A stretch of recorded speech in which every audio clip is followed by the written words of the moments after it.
masalahnya jadi kan, kenapa awak terlibat sekali sempena perayaan yang tidak boleh kita sambut. Perayaan Krismas kita orang Islam tak boleh sambut. Tiba-tiba dia buat jualan, beli satu dapat satu, cuma sempena dengan perayaan dia. Kita pula, orang kita pula yang jadi promotornya. Tak payahlah awak orang Islam. Dia memanglah pasal dia syarikat nak niaga nak untung. Dan kita sendiri yang tak sensitif. Kita orang Islam, kita tak sensitif. Dan kita marah orang lain. Jadi itu kena faham. Kadang-kadang kita disebabkan itulah kurang sensitif dengan perintah-perintah agama, hukum-hukum agama. Sama juga sini, bila mana nak memandang kemuliaan, dia tak tengok bagaimana Islam memuliakan orang. Bagaimana Islam meletakkan orang itu mulia, agar kita boleh menjadikan mereka sebagai ikutan kita. Kadang-kadang orang yang dimuliakan oleh agama dipandang hina oleh masyarakat Islam. Masyarakat Islam sendiri memandang hina orang yang dimuliakan oleh agama. Tak pelik. Orang masjid, orang kuliah, dengar kuliah, jaga masjid, solat, tapi dia sendiri menghinakan orang yang dimuliakan oleh agama. Takkan pelik kan? Kalau orang kelak malam, biasalah. Orang kelak dandu, biasalah. Memang dia menghina orang yang dimuliakan oleh agama. Ini yang terbalik. Kena faham gitu. Di mana kita sendiri, orang yang alhamdulillah Allah letakkan di kalangan suka datang masjid, mesti suka pula dengan orang-orang yang dimuliakan oleh Allah Ta'ala. Jangan suka dengan orang-orang yang dihinakan oleh Allah Ta'ala. Maka darjat kemuliaan di sisi Allah Ta'ala adalah untuk mereka yang taat. Mereka yang taat. Kalau kita baca ayat Quran, semua orang tahu. Inna akramakum indallahi atqakum. Semua orang tahu. Kan, sesungguhnya orang yang paling mulia di kalangan kamu ialah atqakum, orang paling takwanya, paling taatnya pada perintah agama, paling taat pada perintah agama. Itulah orang yang paling mulia. Itulah standard penanda aras. Kan, inna akramakum indallahi atqakum. Sebab sebelum itu manusia dia memandang kemuliaan itu pada turunan.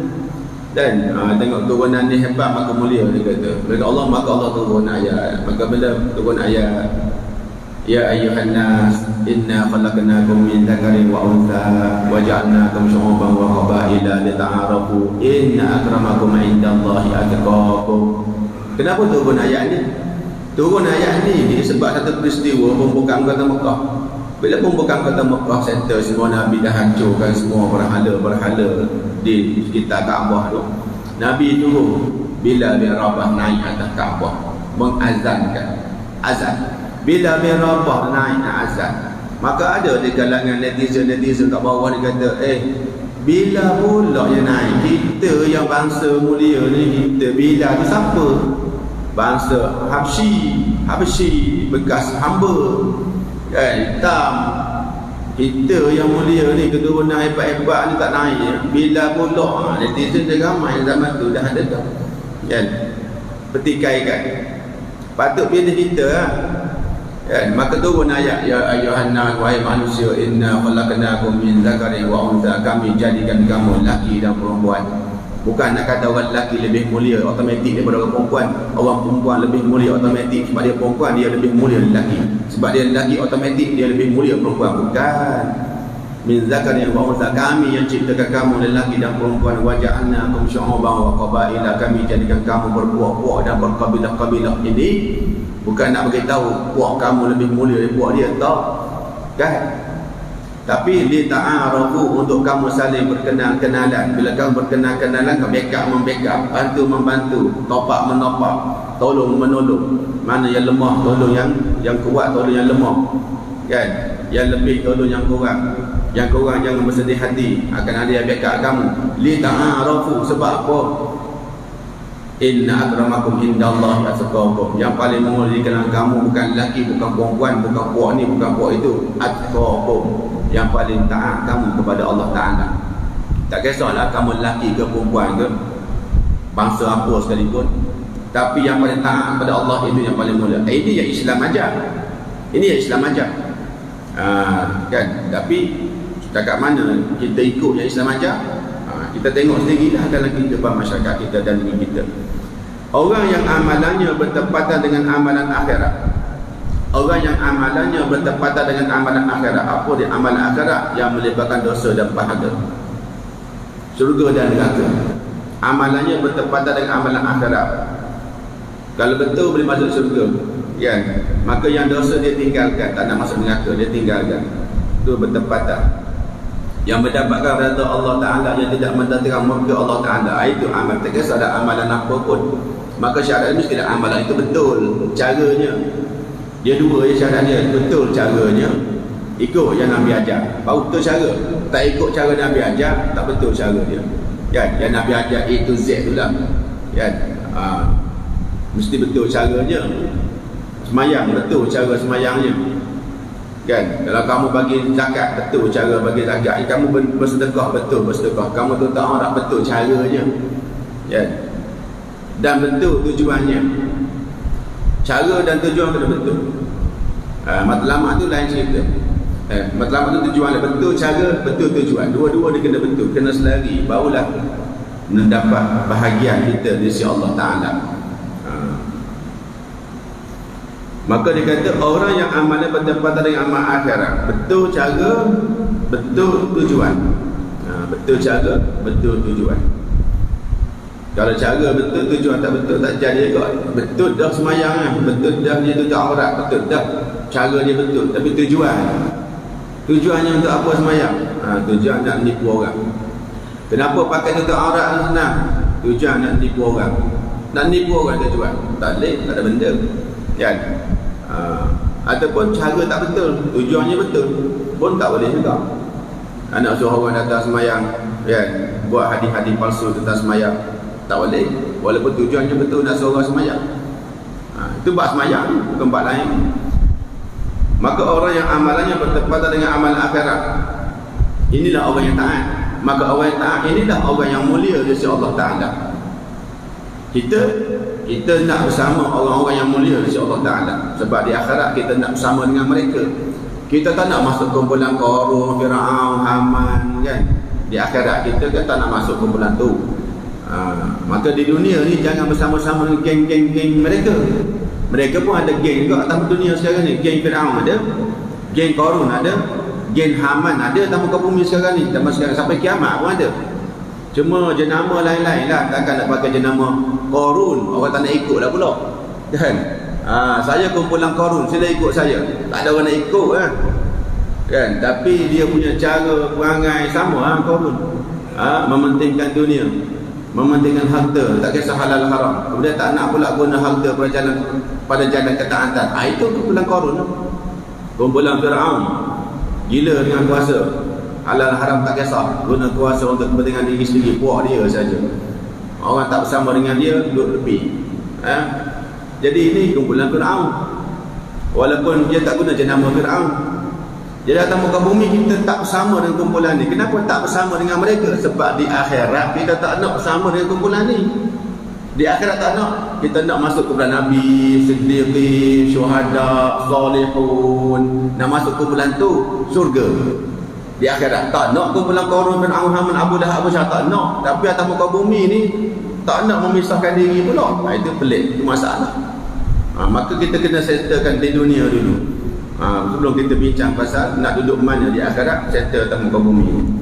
Maka kita kenal, rupa-rupanya orang yang mulia ini adalah orang yang taat, bukannya orang yang dilimpahi dengan harta, dilimpahi dengan dunia. Rupa-rupanya orang yang mulia orang taat. Orang ini macam mana? Kehinaan di sisi Allah pula adalah untuk orang yang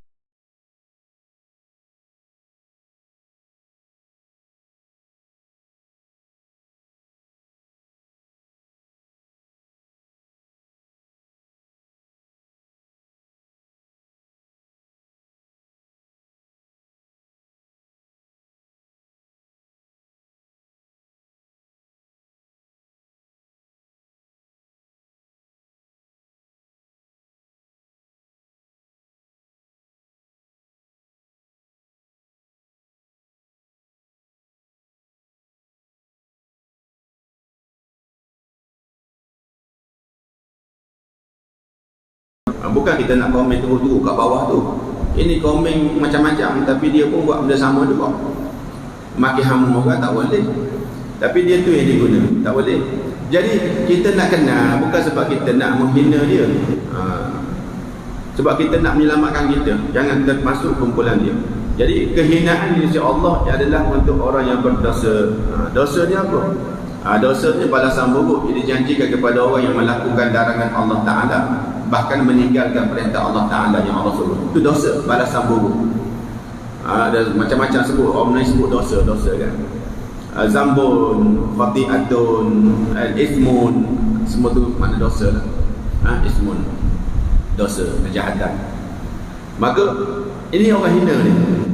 Orang yang amalan mereka tidak selari dengan ketaatan dan amalan ahli syurga. Amalan ahli syurga. Jadi ahli syurga ni, kita tak muka bumi, kita tak tahu kita syurga ke neraka. Tapi dia ada tanda-tanda amalan ahli syurga. Ini amalan ahli syurga, ini amalan ahli neraka. Kan? Kita pun nak jadi ahli syurga, kita buatlah amal ahli syurga. Sebab kita nak. Kita tak nak jadi ahli neraka, kita pun tak buat amalan ahli neraka. Sebab kita tak nak. Kita bukan nak declare kita ni orang ahli syurga, tak. Syurga ni hak Allah Ta'ala, kan? Bukan hak siapa-siapa, hak Allah Ta'ala. Dia masukkan sesiapa dia nak, dan dia halang masuk siapa dia tak nak. Kita cuma usaha. Saya nak masuk syurga juga, saya pun buatlah amalan ahli syurga. Kau pun syurga kan? Tak. Ada orang yang kata semayang belum tentu masuk syurga. Betul, itu statement yang betul. Semayang malam apalah, buat macam-macam lah, belum tentu masuk syurga, dia kata. Memang betul lah. Siapa kata confirm? Belum tentu. Kalau orang yang sembahyang malam pun belum tentu masuk syurga, apa dia yang tak semayang tu? Jangan sembang lah. Awak tak semayang tu, macam mana masalahnya? Pandai pula dia kau nak, walaupun saya tak semayang, belum tentu masuk neraka. Pandai pula dia pusing balik, kan? Jadi kena ingat gitu situ. Jadi memang betul. Tetapi sebab kita nak syurga, kita pun semayang. Sebab mentaati perintah Allah Ta'ala. Buat amalan-amalan ahli syurga. Allahumma inna nabi aja doa. Allahumma inna nas'alukal jannata wa ma yuqarribuna ilaiha. Wa ma yuqarribuna ilaiha.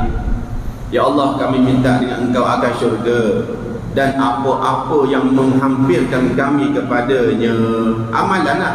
Amalan yang menghampirkan kami kepada min qaulin wa amali wa niyyati wa i'tiqad. Sama ada kata-kata, perbuatan, niat, kepercayaan, keyakinan. Kita minta syurga dan apa-apa sahaja yang menghampirkan kita kepada syurga. Wa ma yuqarribuna ilaiha. Minta lindung neraka. Wa na'udzubika minan nar. Minta lindung neraka. Wa ma yuqarribuna ilaiha. Dan apa-apa sahaja yang menghampirkan kami kepada neraka. Minta jauh. Ya, kita tahu dah, Allah nak menghina orang, maka dia biarkan orang itu dalam kemaksiatan. Macam Allah menghina orang munafik. Orang munafik kan, mereka ingat mereka menipu Allah Ta'ala, sedangkan Allah yang telah memperdayakan mereka. Allah memperdayakan mereka dengan apa? Membiarkan mereka dalam kemewahan, membiarkan mereka dalam kesedapan, keselamatan, tak dibunuh. Sedangkan mereka munafik, mereka ingat mereka ni okey dah, berjaya menipu Nabi Muhammad, berjaya menipu Allah Ta'ala. Sebab walaupun tak beriman, boleh hidup senang di kalangan orang-orang beriman. Orang munafik kan. Sedangkan Allah yang telah memperdaya, membiarkan mereka dalam kesesatan tadi, sehingga akhir mereka mati dalam kufur, mati dalam keadaan kufur, tak bertaubat, masuk neraka, kekal dalam neraka. Jadi ingat itu. Jadi orang yang amalan mereka tidak selari dengan ketaatan dan amal ahli syurga, inilah orang yang hina di sisi Allah Ta'ala, sebab mereka ni berdosa. Kesenangan dunia ini bukanlah semestinya satu kemuliaan dan ketinggian. Ingat, kita jangan letak itu syarat pertama, bukan syarat utama. Kesenangan dunia ini bukanlah semesti satu kemuliaan, bukan semestinya satu kemuliaan dan ketinggian. Manakala kesempitannya pula bukanlah semestinya satu kehinaan dan kerendahan. Bukan nak cerita biarlah susah, biarlah miskin, biarlah sakit. Bukan nak cerita gitu. Makna nak beritahu, itu bukan tanda Allah benci kamu. Bukan nak kata kalau kamu miskin, biarlah miskin pun, biar saya tak nak kerja, miskin dia, biar saya sakit. Bukan Allah benci saya. Bukan nak beritahu gitu. Bukan nak suruh gitu. Jangan salah faham pula, kan? Tak naklah saya kerja lebih-lebih kaya, tak nak saya kaya. Kalau saya kaya pun bukan Allah muliakan saya, bukan tanda, bukan gitu ceritanya. Kalau kamu kaya, kamu boleh keluar zakat. Keluar zakat tu satu perintah agama. Kamu telah mentaati perintah Allah Ta'ala. Kenapa nak kaya sangat ni? Kaya pun bukan tanda Allah suka. Kaya pun bukan tanda Allah mulia, betul. Tapi kenapa nak kaya? Kalau saya kaya, saya boleh keluar zakat, baru saya boleh laksana perintah agama. Kalau saya kaya, baru saya boleh pergi haji, cukup duit, package 100,000. Nak harga-harga yang bukan package, muasasah 20,000 tak dapat-dapat. Kalau saya kaya, 100,000 saya bayar. Saya dapat laksana perintah agama, rukun Islam. Kalau saya kaya, saya boleh bantu di madrasah madrasah ini, sebab saya nak kaya. Memanglah kaya tak menjadikan saya mulia pada pandangan agama. Jawab gitu. Bukannya mentang-mentang kaya ni bukannya tanda kemuliaan. Terus bank orang kaya, tak nak orang kaya, tak nak kaya. Salah. Mentang-mentang lah miskin, susah, sakit ni bukan tanda kehinaan. Tu tak kisah. Biarlah miskin merempat berjalan tak apa, bukan tanda Allah benci. Salah. Dia salah. Allah tak suruh jadi merempak macam tu, kan? Tapi kita ingat itu bukan tanda agar kita tidak putus asa, agar kita tidak tersalah dalam beramal, dalam berkawan, bahawa dengan menetapkan itu sebagai tanda kekayaan, kehinaan dan kemuliaan, maka kita akan salah. Larang, itu yang dilarang. Maka katanya sendiri, sebaliknya kekayaan itu adalah ujian. Itu namanya ujian. Orang itu faham, oh kaya itu ujian. Kalau saya kaya, saya diuji dengan kaya. Ujian bagi orang kaya sama dia bersyukur atau tidak. Nak dapat respon, bersyukur ke tak bersyukur? Dengan kekayaan kamu, dengan kesihatan kamu, dengan anak-anak kamu yang berjaya, dengan kuasa yang kamu ada sekarang ni, kan? Kamu bersyukur tak? Allah menguji. Begitu juga kemiskinan. Bila dia bersyukur, Allah jamin la azidannakum, kami tambah lagi apa yang kamu dapat tadi. Ini janji Allah Ta'ala. Allah tambah lagi. Begitu juga kemiskinan, kesempitan, sakit, kesusahan membunuhkan anak-anak, kan? Anak-anak semua bermasalah, timbul masalah nak urus anak-anak, tapi dia tetap berusaha didik anak dia, tegur anak dia, pantau anak dia, ajar anak dia mengaji. Anak ni masalah betul, maka dia diangkat darjat dengan kesabaran dia mendidik anak-anak dia. Walaupun anak dia tak jadi orang sekalipun, tapi dia berusaha untuk menjadikan anak dia tu orang Muslim, mukmin. Tapi tak berjaya dan memang Allah telah bahagi gitu. Qasam Allah dah bahagi. Dia yang berusaha ni, adakah sia-sia insya-Allah Ta'ala? Tak. Ada nilai pahala yang besar, kan? Orang lain berjaya usaha juga, anak dia berjaya jadi orang baik, cemerlang, maka yang ibu bapa ni diberi pahala sebab dia berusaha tadi, bukan sebab anak dia berjaya. Sebab dia melakukan usaha-usaha untuk menjayakan anak dia, maka tetap dia diberi pahala. Sama taraf dengan orang-orang yang anak tak berjaya. Sebab apa? Sebab dua-dua berusaha untuk menjayakan anak-anak. Itu pandangan agama. Kan nanti itu pandangan agama, bukan pandangan masyarakat. Pandangan masyarakat lain.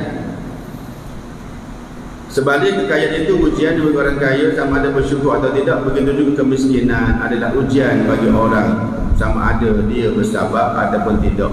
Jadi ujian senang mesti syukur. Maka kata Allah, la azidannakum wa la in syakartum la azidannakum.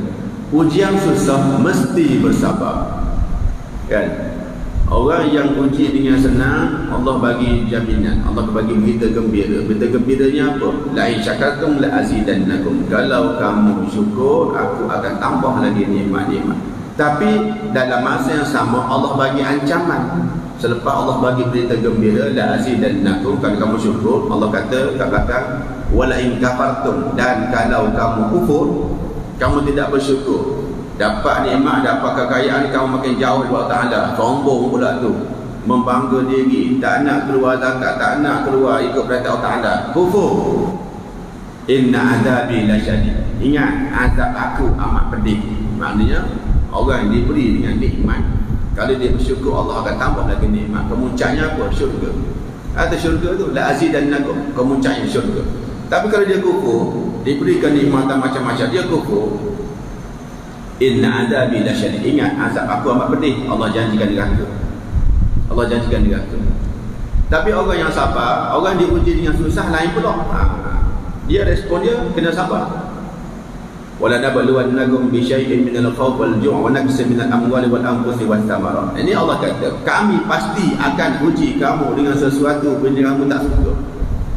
Antaranya apa yang tak suka? Ketakutan, tak suka khauf, kelaparan, jong, tak suka lapar. Wa naqsin minal amwal, kekurangan harta, berkehilangan jiwa, wal anfus, tak ada anak pinak, tak ada turunan, tak ada pengikut, mati. Wasamarat, hasil ternakan, pendapatan berkurangan, kurang, pendapatan tak jadi, beras pun tak jadi, tanah tak tumbuh-tumbuh, kan? Tapi Allah kata kalau kamu diuji, Allah kata kalau diuji dengan kekurangan ini, Allah kata wa basyiris sabirin, beri berita gembira orang yang sabar. Kena sabar. Kena sabar. Jadi dua-dua ujian. Alhamdulillah pagi ni kita faham bila mana Allah memberikan dunia kepada seseorang, itu bukannya penunjuk bahawa Allah memuliakan. Bila Allah tidak memberikan dunia kepada seseorang, itu bukan tanda Allah membenci, menghinakan. Bahkan kedua-duanya itu adalah ujian semata-mata. Dunia ujian, dapat ujian, tak dapat pun ujian. Dan orang yang dapat dunia sepatutnya dia kena bersyukur. Baru dia jaya dalam ujian itu, maka dia dimuliakan Allah Ta'ala. Bukan sebab dia kaya, tapi sebab dia bersyukur. Sebab dia bersyukur, kan? Kalau dia tak bersyukur, dia dihina oleh Allah Ta'ala. Sama juga orang diuji dengan tak dapat dunia, kesempitan. Qadara alaihi rizqah, Allah sempitkan rezeki dia, macam-macam Allah sempitkan. Bila ada uji dengan kesempitan, itu bukan bermakna Allah menghinakan dia, tapi dia sabar. Dia sabar. Bila dia bersabar, Allah memuliakan dia. Dia mulia sebab dia bersabar. Bukan sebab dia susah, tapi sebab dia bersabar. Tapi kalau dia berputus asa, dia tak sabar, bahkan dia marah-marah dengan apa yang dia dapat, mempertikaikan Tuhan pula. Kenapa begini, kan? Dia tak sedar dia tu hamba, bukan Tuhan. Tuhan tu Tuhan, ikut dia lah, kan? Maka dia dihina Allah Ta'ala. Dia dihina bukan sebab dia miskin, dia dihina bukan sebab tak ada anak, dia dihina bukan sebab tak ada kuasa, dia dihina sebab dia tidak bersabar. Dia tidak bersabar. Itu agama ajar kita macam tu. Jadi bila kita kenal orang macam ni, kita kena cek diri kita, anak-anak kita, dan kita kena pastikan orang-orang yang dimuliakan Allah Ta'ala ini, kita muliakan mereka. Siapa-siapa yang dihinakan oleh Allah Ta'ala, kita menjauhkan diri dari mereka. Jangan ikut pasal Allah sedang menghinakan mereka. Jadi insya-Allah sambungan nanti, melihat kepada kesilapan manusia dalam dua keadaan ini, Allah menempelak mereka. Bila Allah cerita dua ni salah, tapi ramai manusia macam ni, Allah pun menempelak mereka dalam ayat yang seterusnya, ayat yang ke-17 dan 18, dua ayat kita baca nanti insya-Allah. Kalla bal la tukribuna al-yatim wa la tahadduna ala ta'amil miskin. Ini sebenarnya punca kamu hina sebab ni. Sebab ni dua ayat ni Allah nak bagi tahu. Punca sebab dua ayat ni, bukan sebab atas tu, bukan sebab kamu tak dapat dunia kamu hina. Ni ayat 17 18 puncanya kamu tidak mendapatkan kemuliaan, bahkan menjadi hina sebab ni. Insya-Allah kita baca nanti. Astaghfirullahalazim alladzi la ilaha illa huwal hayyul qayyum wa atubu ilaih. A'udzu billahi minasyaitonir rajim. Bismillahirrahmanirrahim. Alhamdulillahi rabbil alamin, wassalatu wassalamu ala asyrafil anbiya'i wal mursalin wa ala alihi wa sahbihi ajma'in. Allahumma inna nas'aluka ilman nafi'an wa amalan mutaqabbala wa na'udzu bika min ilmin la yanfa'u, min qalbin la yakhsha, wa min du'ain la yustajab. Allahumma anfa'na bima 'allamtana wa 'allimna ma yanfa'una. Allahumma zidna ilman warzuqna fahma wa anta khairur raziqin. Allahumma anfur al-islam wal muslimin. Allahumma ansur ikhwanana al-muslimin al-mujahidin fi Palestin. Allahumma ansurhum ala a'daika a'da'id din. Sallallahu ala sayyidina Muhammad wa ala alihi wa sahbihi wa baraka wa sallam. Walhamdulillahi rabbil alamin. Rabbanallahu minkum. Subhanakallahumma wa bihamdika asyhadu an la ilaha illa anta astaghfiruka wa atubu ilaik. Wal 'asri innal insana lafi khusr illa alladhina amanu wa 'amilus solihati wa tawassaw bil haqqi wa tawassaw bis sabr. Sadaqallahu al-'azim. Assalamualaikum warahmatullahi wabarakatuh.